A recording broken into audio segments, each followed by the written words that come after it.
आज यहां से ऐलान करना चाहता हूं, इस इम्पोर्टेड हुकूमत को एक पैगाम देना चाहता हूं।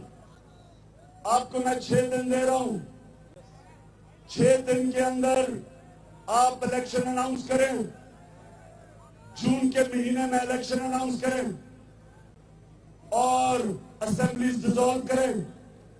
अगर 6 दिन के बाद ये नहीं करेंगे आप, तो मैं सारी अपनी कौम को लेके वापस इस्लामाबाद आऊंगा।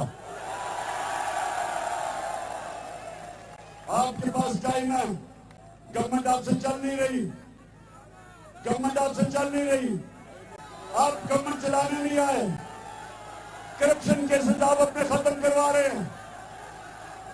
इसलिए 6 दिन अगर 6 दिन में आपने फैसला ना किया तो मैं सारी अपनी कौम को लेके इंशाअल्लाह इस्लामाबाद आऊंगा और इस बारी कोई रुकावटें नहीं होंगी, क्योंकि सुप्रीम